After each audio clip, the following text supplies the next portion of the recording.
ప్రియ దేవుని బిడ్డలారా, బైబిల్ చదవటం వినటం వల్ల మనలో విశ్వాసం పెరుగుతుంది. మన మార్గానికి త్రోవ చూపుతుంది. సమస్త జనులను శిష్యులనుగా చేయుడి మత్తయి 28:19 వచనంలో దేవుని వాక్యం తెలియచేస్తోంది. తెలుగు బైబిల్స్ను ఆర్ఆర్కే మూర్తి గారు రీసెర్చ్ చేసి విశ్లేషణ చేసిన బైబిల్లోని ప్రతి అధ్యాయాలను వచనాలను వరుస క్రమంలో అనగా ఆదికాండం నుండి ప్రకటనా గ్రంథం వరకు ఇవ్వబడుతుంది. ప్రతి ఒక్కరూ ఆధ్యాత్మికంగా విశ్వాసంలో బలపడి మీ జీవితంలో ఎదుర్కొంటున్న సమస్యల నుండి విడుదల పొందండి. ప్రతి ఒక్కరూ మీ దీవెన టీవీని సబ్స్క్రైబ్ చేసి ఈ వాక్యాన్ని లైక్ చేసి మీ మిత్రులకు బంధువులకు షేర్ చేయండి. దేవుని సువార్తను ప్రకటింపబడుటలో మీరు పాలిభాగస్తులు కండి. ప్రియ సోదరి సోదరులారా, ఈ రోజున మన పాఠం జఫన్యా గ్రంథం 1వ అధ్యాయం 4 నుండి 14 వచనం వరకు. జాగ్రత్తగా వినండి. నా హస్తమును యూదావారి మీద, యెరూషలేము నివాసులందరి మీద చాపి బయలుదేవత యొక్క భక్తులలో శేషించిన వారిని, దానికి ప్రతిష్ఠితులైన వారిని, దాని అర్చకులను నిర్మూలము చేస్తాను. మిద్దెల మీద ఎక్కి ఆకాశ సమూహములకు మొక్కేవారిని, యెహోవా పేరును బట్టి బయలుదేవత తమకు రాజు అనే దాని నామమును బట్టి మ్రొక్కి ప్రమాణము చేసేవారిని నేను నిర్మూలము చేస్తాను. యెహోవాను అనుసరింపక ఆయనను విసర్జించి ఆయన వద్ద విచారణ చేయని వారిని నేను నిర్మూలం చేస్తాను. ప్రభువైన యెహోవా దినము సమీపమైంది. ఆయన బలి ఒకటి స్థిరపరిచాడు. తాను పిలిచిన వారిని ఆయన ప్రతిష్ఠించాడు. యెహోవా సన్నిధిలో మౌనంగా ఉండండి. యెహోవా ఏర్పరచిన బలిదినమందు అధిపతులను, రాజకుమారులను, అన్యదేశస్థుల వలె వస్త్రములు వేసుకునే వారిని అందరినీ నేను శిక్షిస్తాను. ఇండ్ల గడపలు దాటివచ్చి యజమాని ఇంటిని మోసముతో బలాత్కారముతో నింపేవారిని ఆ దినమందు నేను శిక్షిస్తాను. ఆ దినమందు మత్స్యపు గుమ్మములో రోదన శబ్దము, పట్టణపు దిగువ భాగమున అంగలార్పు వినపడుతుంది. కొండల దిక్కు నుండి గొప్ప నాశనం వస్తుంది. ఇదే యెహోవా వాక్కు. కనానీయులందరూ నాశనమయ్యారు. ద్రవ్యము సమకూర్చుకున్న వారందరూ నిర్మూలము చేయబడ్డారు. గనుక మత్తేషు లోయ నివాసులారా, అంగలార్చండి. ఆ కాలమున నేను దీపాలు పట్టుకొని యెరూషలేమును పరిశోధిస్తాను.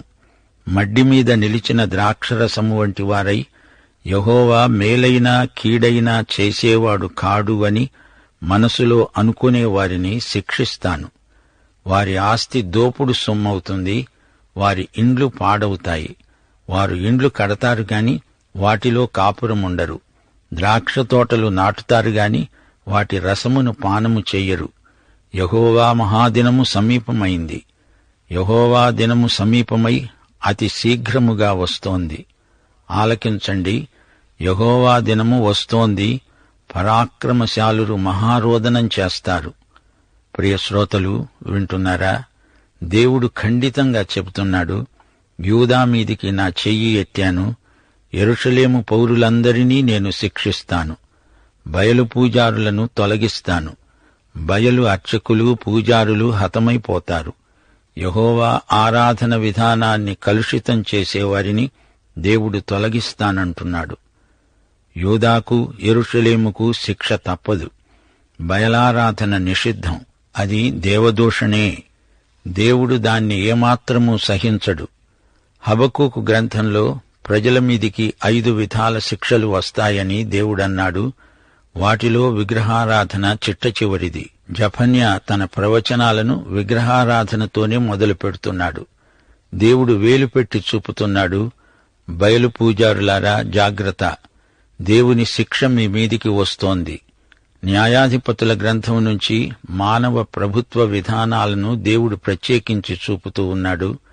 తన స్వంత ప్రజలైన పరాయి జాతి అయిన విగ్రహారాధన కాలుష్యం దేవునికి బొత్తిగా గిట్టదు. బయలు పూజ దేవుని దృష్టిలో ఆధ్యాత్మిక భ్రష్టత్వం. మత విషయిక భ్రష్టత్వం, ఆధ్యాత్మిక అపభ్రంశం, దేవుని ఉగ్రతకు గురి అవుతూ ఉండడం దేవుని వాక్యంలో మామూలే. సజీవ దేవుణ్ణి విడిచి నిర్జీవ ప్రతిమల వైపునకు తన ప్రజలు తిరిగితే దేవునికి కోపం రాదా? పౌరుషం కలగదా? నైతిక విలువలు లోపించినప్పుడు, అవినీతి పెచ్చరిల్లినప్పుడు జాతి నిర్వీర్యమైపోతుంది. రాజకీయంగా జాతికి అధోగతి ప్రాప్తిస్తుంది. దేవుని శిక్షా విధానం నిష్పాక్షికమైనది. మత విషయిక పతనం ఆధ్యాత్మికంగా అధోగతికి నడిపిస్తుంది. క్రైస్తవం మతఛాందసత్వం కాదు.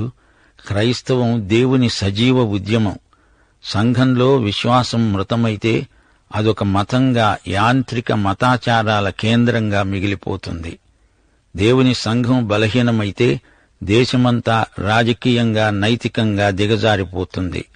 సంఘంలోని సజీవ చైతన్యం దేశ రాజకీయాలను స్వస్థపరుస్తుంది అనే సత్యం నాడు నేడు మారనిది. ప్రజల కోసం, దేశం కోసం విజ్ఞాపన చేసే సంఘం ఆధ్యాత్మికంగా అవిటితైపోతే ఇక దేశం ఎలా బాగుపడుతుంది చెప్పండి? రోమా సామ్రాజ్య చరిత్ర ఇచ్చే సాక్ష్యం వింటే మనకు చరిత్ర పరిణామం బోధపడుతుంది. రోములో కుటుంబాలలో నైతిక ప్రమాణాలు అడుగంటిపోయాయి. సామాజికంగా జాతి సంక్షోభాన్ని చవిచూచింది. రోమాలో పన్నుల భారం ఎక్కువై ప్రజాసామాన్యం నడుము విరిగి కుప్పకూలింది. వినోదాల కోసం, సర్కసుల కోసం, పంద్యాల కోసం ప్రజాధనం దుర్వినియోగమైంది. అవినీతికరమైన, క్రూరమైన, హింసాత్మకమైన ప్రదర్శనలు ఎక్కువ కాజొచ్చాయి. వ్యక్తులను తమ బాధ్యతలేవో తెలియకుండా ఉంచారు. గొప్ప సైన్యాన్ని ఏర్పరిచారు. గాని అసలైన శత్రువులు అంతర్గతంగా వారి మధ్యనే ఉన్నారు. మతం ఆధ్యాత్మికంగా వారికి మత్తుమందైపోయింది. జీవిత పరమార్థమేమిటో ప్రజలకు చెప్పగల, చూపగల నాథుడు లేడు. అందుకే అంత గొప్ప సామ్రాజ్యం అధఃపతనం చెందింది. ప్రభుత్వం ప్రజలను నడిపించలేకపోయింది. నామరూపాలు లేకుండా అంతరించింది. ఇది బైబిలు చరిత్ర నేర్పే పాఠం. మానవ ప్రభుత్వాల గమనమేమిటి, గమ్యమేమిటి? జఫన్యా గ్రంథంలోని ప్రవచనాలు మనకు ఉపదేశిస్తాయి. ప్రవక్త దక్షిణ రాజ్యమైన యూదాను గురించి ప్రవచిస్తున్నాడు, ప్రకటిస్తున్నాడు. యూదా దేశమా, నీలో విగ్రహారాధన ఉంది గదూ, బయలు పూజారులున్నారు, వారందరినీ పూర్తిగా తొలగిస్తాను అంటున్నాడు దేవుడు. దేవుని ఉగ్రత వారి మీద రాజుకుంటుంది. దేవుని శిక్ష ముంచుకొస్తుంది. విగ్రహారాధన కాలుష్యం వారిని ఆవరించింది. సత్య ఏక దేవునికి వీరు దూరంగా జరిగారు. అవినీతి వైపు ఒరిగారు. దేవుడు వారికి ప్రతిపాదించిన సూత్రాలు పోయినప్పుడు అర్థం లేని మత చట్రం మిగిలింది. దీపస్తంభం ఉందిగాని దీపం ఆరిపోయింది. దేవుడు దీపస్తంభాన్ని తొలగించక మానడు. దేవుడు తగిన చర్య తీసుకుంటాడు. దేవుని దీర్ఘశాంతానికి కూడా హద్దు ఉంది కదా. గడువు తీరింది.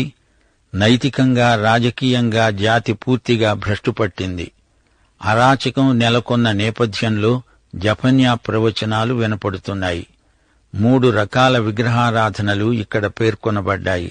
బయలుదేవత పూజా విధానాన్ని నేను అంతమొందిస్తాను అన్నాడు యెహోవా. మొట్టమొదట బయలారాధన ఉత్తర రాజ్యమైన ఇశ్రాయేలులో తలెత్తింది. ఈ బయలు పూజను యెజెబెలు రాణి తెచ్చింది, ప్రోత్సహించింది. యెజెబెలు తండ్రి సీదోను ప్రాంతీయుడు. అతడు బయలుదేవత పూజారి, యాజకుడు. ఈ బయలు పూజ దక్షిణాది రాజ్యానికి ప్రసరించింది, వ్యాపించింది. మనష్షే కాలంలో బయలు బలిపీఠాలు నిర్మించబడ్డాయి. మనష్షే వృత్తాంతం 2 రాజులు 21 అధ్యాయం 2వ వచనంలో, 2 దినవృత్తాంతాలు 33వ అధ్యాయంలో వివరంగా చెప్పబడింది. ఈ మనష్షే దేవుని నుండి దూరంగా తొలగిపోయాడు. మనష్షే బయలు పూజా విధానాన్ని తిరిగి ప్రారంభించాడు. బయలు ఆరాధన అంటే దేవునికి బయలే. దేవునికి బయటి అవినీతి అంతా అందులో ఉంది. బయలుకు తోడు మరో దేవత ఉంది, అష్టోరెతు. స్త్రీ దేవత, పురుష దేవత, స్త్రీ పురుష సంపర్కానికి హద్దుపద్దు లేని కామ వికార చేష్టలు.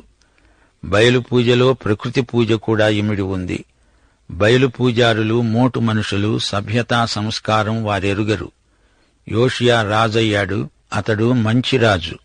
అతడు రాజ్యానికి రాగానే బయలు పూజా కేంద్రాలను పడగొట్టించాడు. బయలు పూజా విధానాన్ని నిషేధించాడు. పూజారులను తొలగించే ప్రయత్నం చేశాడు యోషియా రాజు.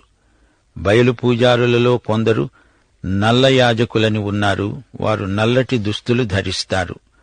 బయలు పూజారుల దుస్తులు నలుపు. ఈ పూజారులకు దేవుని చేతిలో తీర్పు తప్పదు. కొందరు ఆకాశ శక్తులను పూజించేవారున్నారు. ఇంటి కప్పుల మీదికి ఎక్కి ఆకాశ శక్తుల వైపు చూచి వాటిని పూజిస్తారు, మంత్రాలు వల్లిస్తారు, ప్రమాణాలు చేస్తారు, ఒట్లు పెట్టుకుంటారు, శపథాలు చేస్తారు. మాల్కోము దేవత పేరు చెప్పి శపథాలు, ప్రతిజ్ఞలు చేస్తారు. ఇది రెండో రకపు విగ్రహారాధన. సాయంకాలం అందరూ ఇంటి కప్పుల మీదికెక్కుతారు. మిద్దెల మీదికి ఎక్కేవారు కింద పడకుండా కట్టుదిట్టం చేయాలి. ఇంటి కప్పుపైన ఆరాధన చేసుకునే అలవాటు ప్రజలలో ఉన్నది.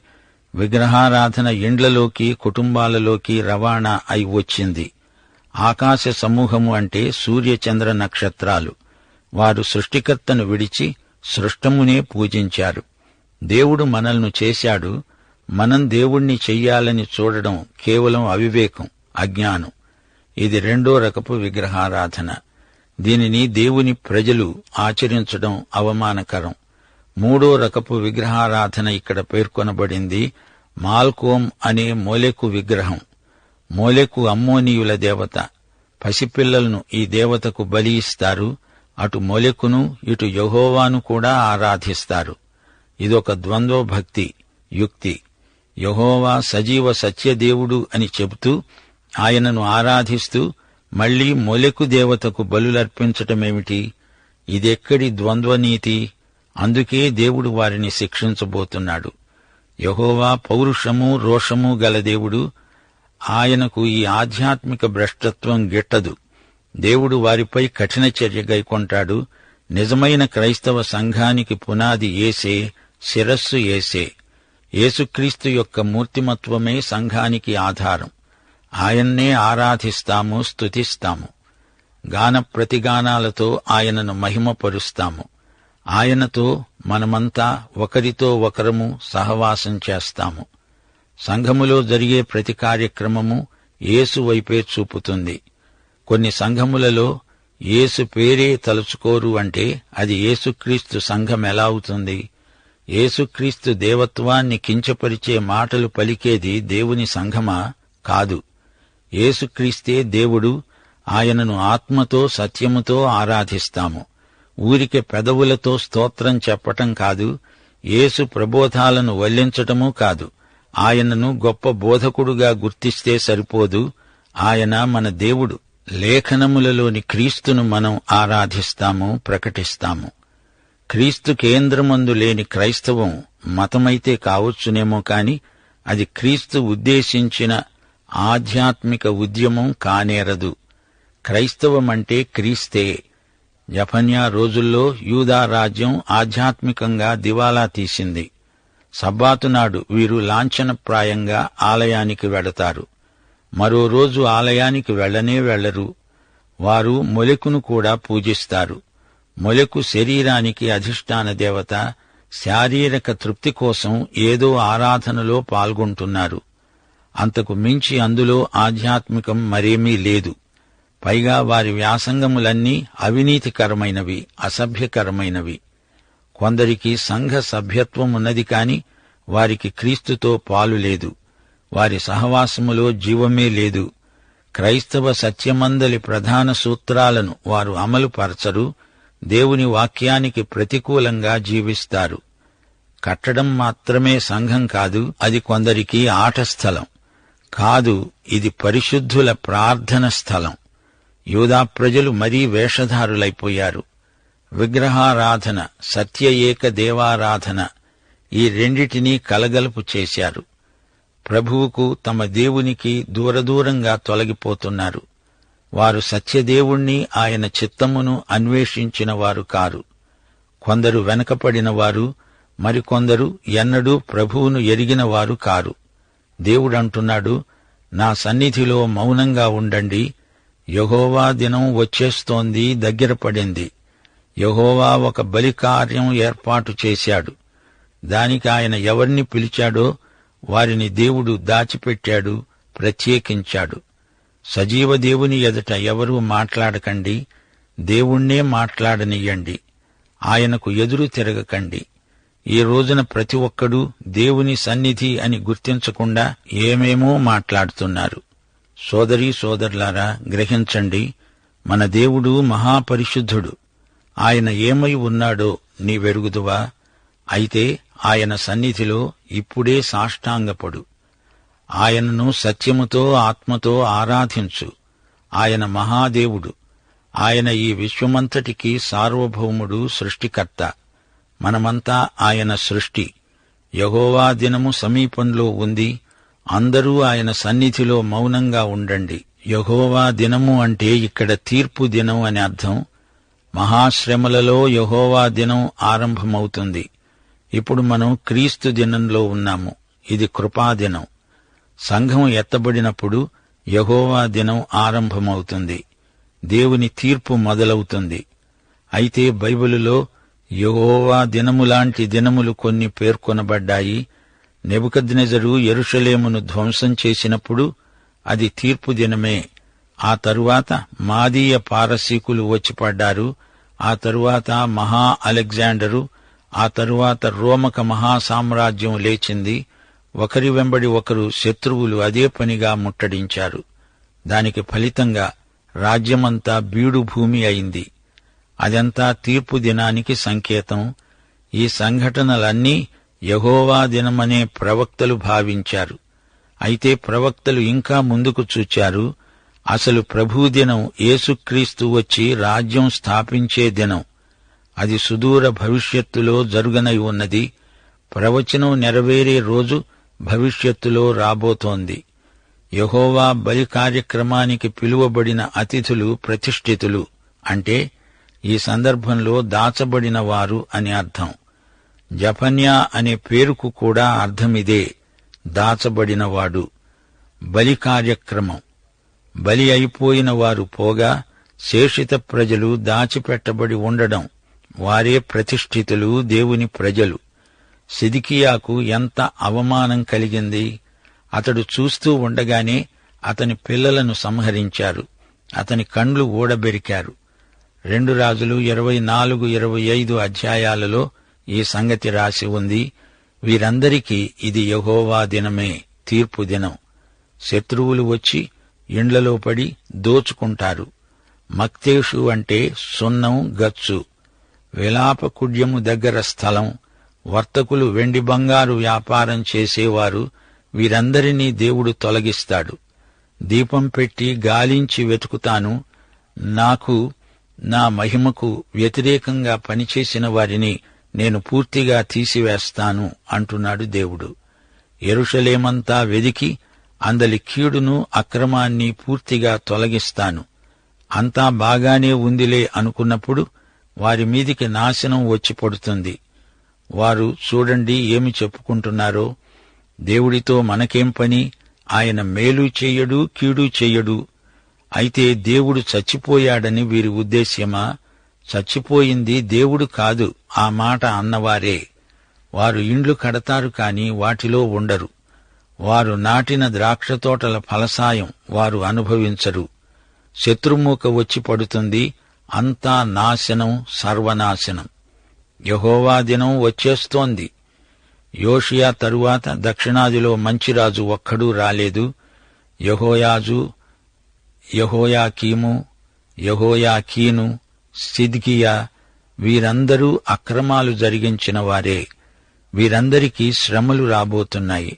అయితే అసలైన ప్రభువు దినం సుదూర భవిష్యత్తులో రాబోతోంది. యేసు ప్రభువు వచ్చి రాజ్యం స్థాపించే దినం. అదే ప్రవక్తలు చెప్పిన ప్రభువు దినం, యెహోవా దినం. సమాధానకర్త అయిన అధిపతి మెస్సియా వచ్చే వరకు వారికి శాంతి ఉండదు. పరాక్రమశాలులారా, మహారోదనము చెయ్యండి. పాఠం ఇంతటితో సమాప్తం. ప్రభు అయిన యేసుక్రీస్తు వారి కృప, తండ్రి అయిన దేవుని ప్రేమ, పరిశుద్ధాత్మ యొక్క అన్యోన్య సహవాసము మనకందరికీ సదాకాలము తోడై ఉండునుగాక. ఆమేన్.